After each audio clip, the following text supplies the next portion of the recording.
حضرت شیمہ تھی نا نبی پاک کی رضائی ہمشیرہ حضرت حلیمہ کی، تو ان کے سارا قبیلہ گرفتار ہو کے آیا تھا. وہ جب آئی ہیں نا نبی پاک کے پاس تو حضرت ابو ہریرہ سے کہنے لگی حضور کو جا کے بس کان میں کہہ دو کہ حلیمہ کی بیٹی آئی. حضرت ابو ہریرہ کہتے ہیں حضور اتنی تیزی سے اٹھے کہ نبی پاک کی چادر بھی منبر پہ رہ گئی. پھر حضور گھر لے گئے، فرمایا فاطمہ اور عائشہ کو بلاؤ، میری بہن آئی ہے. میرے محبوب کریم نے فرمایا تو اگر کہے گی نا تو میں تیرے لیے مدینے میں مکان بنا دوں گا، تو یہیں رہ جا.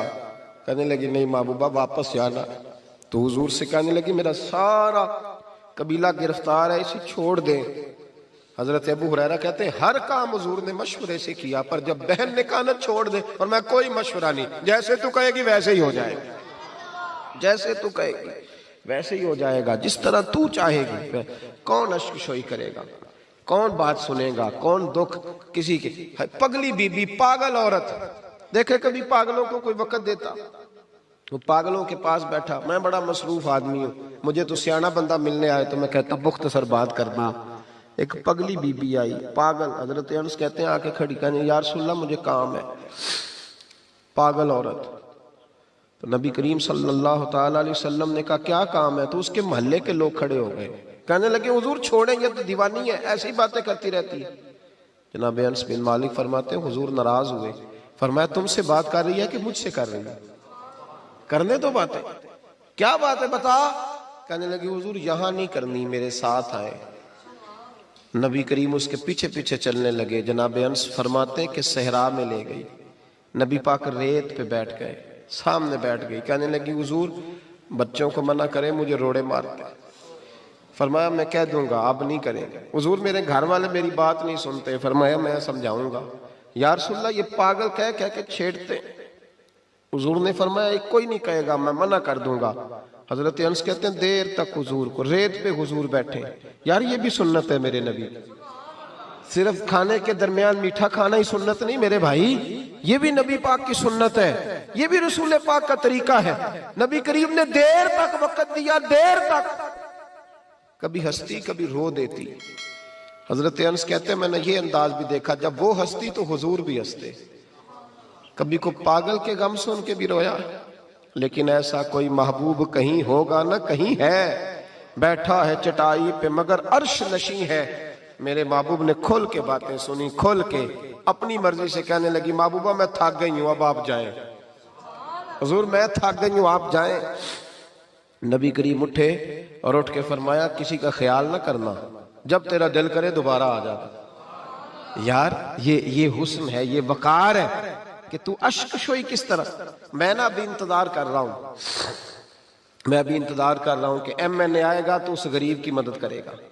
میں ابھی انتظار کر رہا ہوں کہ ایم پی آئے گا تو اس کی مدد کرے گا. میں ابھی انتظار کر رہا ہوں کہ بہت بڑا سیٹھ آئے گا تو مدد کرے گا. جب محلے کا اور گاؤں کا چودھری کسی غریب پہ ظلم کر رہا ہوتا ہے تو میں اپنے بچے کو کہہ رہا ہوتا تو نہ اس لڑائی میں جانا، ہمیں کیا لگے. تو کون پھر اس کا ہاتھ؟ ظلم پھر ختم کیسے ہوگا؟ پھر کیا طریقہ ہے ظلم ختم کرنے کا؟ جب کوئی ظالم کو ظالم کہنے کوئی تیار نہ ہو. وہ زمانہ جب نبی کریم صلی اللہ تعالی وسلم مکہ شریف میں اعلان نبوت فرمایا تھا تو سارا مکہ مخالف ہو گیا، سارا مکہ. ایک وقت عروج کا ہوتا ہے، ایک وقت ایسا ہوتا ہے جب غربت ہوتی ہے، ابتدا ہوتی ہے. اسلام پر غربت کا زمانہ. قبیلہ بنو آراش کا ایک شخص مکے آیا. وہ کہتا ہے میں چھوٹا سا تاجر تھا. میری باتوں کی سمجھ تو آ رہی ہے نا آپ حضرات؟ جو نہیں بول رہے انہیں بھی آ رہی ہے. اللہ تعالیٰ آپ کو جزا دے. بس ایک دو بات اور عرض کرنی ہے آپ حضرات. حضرت طارق بن عبداللہ رضی اللہ تعالیٰ عنہ اس کے راوی ہیں، فرماتے ہیں وہ بنو آراش کا رہنے والا شخص آیا. وہ کہتا ہے میں چھوٹا سا تاجر تھا، بیوپاری تھا. میں گاؤں سے جانور اونٹ گھوڑے خریدا کرتا، مکے میں لا کے بیچتا، مدینے میں لے جا کے بیچتا، طائف میں. میں ایک دفعہ نا بڑے سرخ رنگ کے خوبصورت 2 اونٹ مکے لایا. میں مکے کے لوگوں کو زیادہ نہیں جانتا تھا، منڈی میں جو لوگ آتے جاتے تھے انہیں جانتا تھا، مال بیچ کے چلا جاتا تھا. آج میں مکے میں داخل ہوا تو ابو جال مجھے کہنے لگا یہاں ایک شخص نے دعویٰ نبوت کیا، اس کے قریب نہ جانا. میں نے کہا ٹھیک ہے نہیں جاؤں گا. میں نے اونٹ دکھائے تو ابو جال کو پسند آ گئے، سودا ہو گیا، اونٹ خرید لیے. وہ شخص کہتا ہے کہ اونٹ خرید کے نا تو کہنے لگا فلاں محلے کی فلاں گلی کے فلاں کونے میں میرا گھر ہے، کل آ کے پیسے لے جانا۔ کہتے میں اگلے دن پیسے لینے گیا تو کہنے لگا آج نہیں میرے پاس، کل آنا۔ میں اگلے دن پھر گیا پیسے، کہنے لگا نہیں کل آنا۔ ہوٹل ہوتے نہیں تھے، مکے میں میرا رشتہ دار کوئی نہیں تھا، میں فٹ پاتھ پہ سوتا، جو چند کھجوریں اور سرکہ میرے پاس تھا وہ پہلے دن ہی ختم ہو گیا۔ انویسٹمنٹ بھی ساری وہیں لگی ہوئی تھی، گھر میں بچے بچیاں انتظار کر رہے تھے، میں بڑا مجبور ہوا، تھک گیا۔ تیسرے دن میں گیا تو میں نے کہا پیسے، کہنے لگا کل آنا۔ میں نے ذرا دبا کے بات کی، میں نے کہا یار میری کوئی پھپھو تو رہتی نہیں مکہ مکرمہ میں، غریب آدمی ہوں، میرے پیسے دے میں جاؤں۔ جب دبا کے بات کی تو کہنے لگا جا دوڑ جا، جہاں سے ملتے ہیں لے لے، بھاگ جا۔ جی تاجر جب ڈوبتے ہیں نا تو معاذ اللہ تعالیٰ کچھ تو ایسے ہوتے ہیں جو خودکشی کر کے مر جاتے ہیں، اس لیے کہ بڑے لوگ ان کے ساتھ وابستہ ہوتے ہیں۔ جب کسی کی اصل راہ سے ڈوب جائے کہتے ہیں میں کانپنے لگا۔ میں نے پوچھا لوگوں سے کہ تمہارے چودھری سردار بڑے کہاں بیٹھتے ہیں؟ تو کہا وہ جو حرم مکہ کے ساتھ ٹولیاں بنا کے بیٹھے ہیں نا، وہ سارے ہمارے سردار ہی ہیں۔ کہتے میں وہاں گیا، ابو سفیان تھے، ابو لہب تھا، عتبہ، طیبہ، شیبہ، ابو البختری، اخنس بن شریک، سب بیٹھے۔ میں نے جا کے کہا یارو میں بنو عراش کا رہنے والا ہوں، چھوٹا سا تاجر ہوں، 2 اونٹ یہاں لا کے بیچ بیٹھا ہوں تو ایک شخص نے خریدے ہیں، وہ پیسے نہیں دیتا۔ کہتے ہیں عتبہ بولا یا ابو سفیان بولا، کون ہے جو تیرے پیسے کھا گیا؟ طاقت ہے کسی کی نام لے؟ تو کہتے ہیں میں نے کہا اس کا نام ابو جہل ہے۔ جب میں نے یہ کہا نا کہنے لگے اوہو وہ تو پیسے نہیں ملتے تیرے، وہ تو بڑا گنڈا ہے، تو بہت بڑے بدماش کے پاس ہونا چاہیے، وہ تو نہیں پیسے ملنے لگے، کبھی نہیں ملتے۔ فرماتے اب میں کانپا، اب تو میری امیدیں ٹوٹنے لگیں، اب میرے آنسو چھلکنے لگے۔ تو ایک شخص نے نا مذاق کیا، ادھر دیکھیے گا میری طرف، مذاق کیا۔ کہتے ہیں سامنے نا خانہ کعبہ کی دیوار کے ساتھ ٹیک لگا کے رسول پاک تشریف فرما تھے، نبی کریم بیٹھے ہوئے تھے، نبی کریم۔ تو ایک بندے نے معاذ اللہ ثم معاذ اللہ نقل کفر نہ باشد، اس نے نا مذاق کیا، کہنے لگا وہ جو بندہ بیٹھا ہے وہ تیرا مسئلہ حل کر سکتا ہے۔ کہتے ہیں اس نے مذاق کیا، باقی ہنسنے لگے۔ مجھے سمجھ نہ آئی کہ بھیجتے بھی ہیں اور مذاق بھی اڑاتے ہیں، لیکن ڈوبتے کو تنکے کا سہارا میں حضور علیہ السلام کے قریب پہنچا۔ نبی کریم کچھ وظیفہ پڑھ رہے تھے۔ یہ غریب آدمی نا بیچارہ وزیر سے بھی ڈرتا ہے تو پیر سے بھی ڈرتا ہے کہ کہیں طبیعت پہ کوئی چیز گرا نہ گزر جائے۔ تو کہتا ہے میں ڈرتے ڈرتے نا پیچھے بیٹھ گیا کہ فارغ ہوں گے تو میں بات کروں گا۔ فرماتے میں ابھی پیچھے بیٹھا ہی تھا، پورا بیٹھا بھی نہیں تھا کہ میرے رسول پاک نے میری طرف توجہ فرمائی، رخ میری طرف پھیرا، 2 جملے نبی پاک نے کہے تو مجھے یوں لگا جیسے پردیس میں مجھے ماں مل گئی ہو۔ 2 جملے، پہلا فقرہ حضور نے فرمایا پردیسی لگتے ہو، اور دوسرا فقرہ فرمایا پریشان لگتے ہو۔ فرماتے ہیں بات چھم چھم میرے آنسو گرے، چھم چھم۔ اور بھائی کوئی اپنا ملے تو رونے کا مزہ آتا ہے نا، کوئی دکھ پوچھے تو پھر بندہ آنسو گرائے نا، ہر ایک کو تو دکھ سنائے بھی نہیں جاتے۔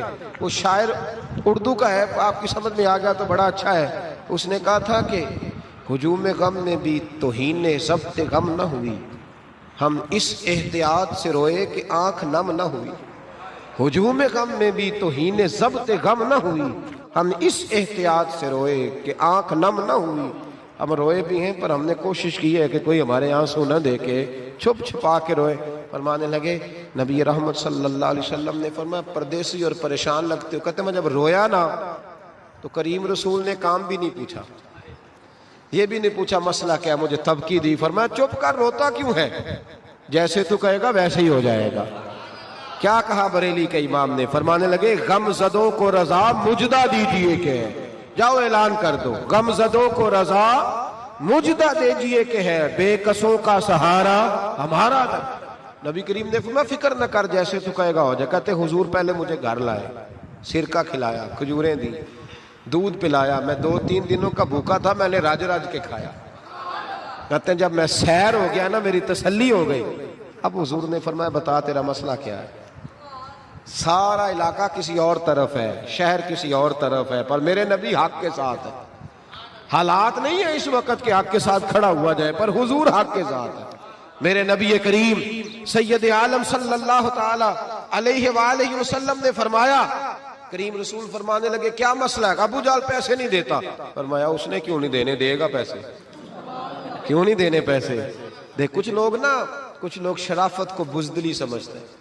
وہ ایک درویش تھا تو کسی نے سخت بات کر دی تو کہنے لگا میرے ساتھ سخت بات نہ کر, اٹ سٹ تے پکھڑا کوار گندل اسی اور بھی بوٹیاں جاننے ہیں. اٹ سٹ تے پکھڑا کوار گندل تے اسی. اور اس کا ترجمہ اقبال نے بھی کیا. اقبال کہنے لگے ہو ہلکا یارا تو بریشم کی طرح نرم, پر رزم حق و باطل ہو تو فولاد ہے مومن. رزم حق و باطل ہو تو اشداء علی الکفار رحماء بینہم, کافر پہ سخت اور آپس میں رحم دل. یہ اصول ہے مومن کا. نبی کریم نے فرمایا کیوں نہیں پیسے دینے, دے گا. ان الذین قالوا ربنا اللہ ثم استقاموا تتنزل علیہم الملائکہ, جو رب کا نام لے کے ڈٹ جائے اللہ اس کی مدد کے لیے فرشتوں کا نزول فرما دیا کرتا ہے. نبی کریم علیہ السلام ساتھ چلے آہستہ آہستہ. اور بھائی کونسلر رکا بھی لکھ دے تو اس کی مہربانی.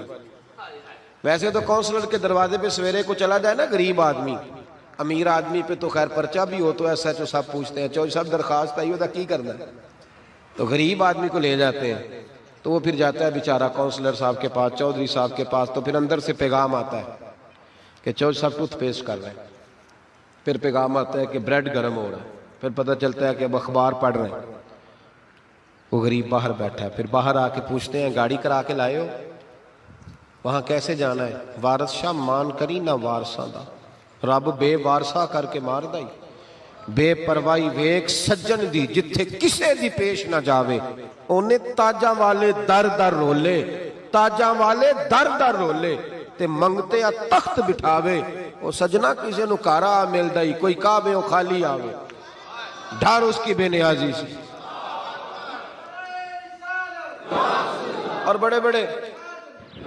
بڑے بڑے حاجی نمازی, ناراض نہ ہونا میری بات سے, بڑے بڑے حاجی نمازی حق کی بات کرنی ہوتی ہے تو پیچھے ہٹ جاتے ہیں. ایک بابا بلے شاہ صاحب کی بات نہ کر دیں درمیان میں.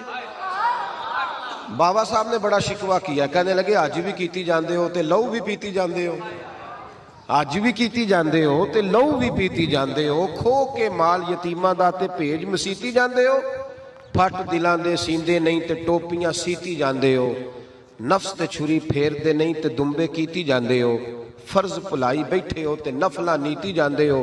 او دسو تے صحیح بلے شاہ نو ایک ہی کیتی جاندے ہو, او کچھ دسو تے صحیح بلے شاہ نو ایک ہی کیتی. نبی کریم صلی اللہ علیہ وسلم نے فرما دینے کیوں نہیں, ہم حق کے ساتھ. حضور ساتھ چلے تو وہ شخص کہتے ہیں جب گلی میں حضور جا رہے تھے نا تو میرے دل میں خیال آ رہا تھا کہ وہ تو بڑا بدماش ہے اور حضور تو بولتے بھی دھیما دھیما ہے, وہ تو بڑا گنڈا ہے. اور میں 100 باتیں کرتا تو حضور ایک جواب دیتے, نیچی نظروں کی شرم و حیا پر درود, اونچی بینی کی رفعت پہ لاکھوں سلام. تو محبوب پاک کیسے بات کریں گے, وہ تو بڑا بے حیا ہے. لیکن کہتے ہیں سارے رستے حضور نے کوئی بات نہ کی, ککھ سواد نہیں مشری اندر, اسا کھنڈا میں چک ڈٹھیاں, اینا ساریاں شہواں نالوں گلاں سجن دیاں مٹھیاں. یہ کس قسم کا عذاب ہے؟ جمعے پڑ گئی, ٹڈیاں آ گئی, یہ اللہ نے عذاب نازل کیا. جب وہ عذاب میں مبتلا ہوئے تو موسیٰ علیہ السلام سے کہا کہ آپ اللہ سے دعا کریں کہ ہم سے یہ عذاب ٹل جائے, اگر ایسا ہوا تو ہم ایمان لے آئیں گے, بنی اسرائیل کو بھی آزاد کر دیں گے.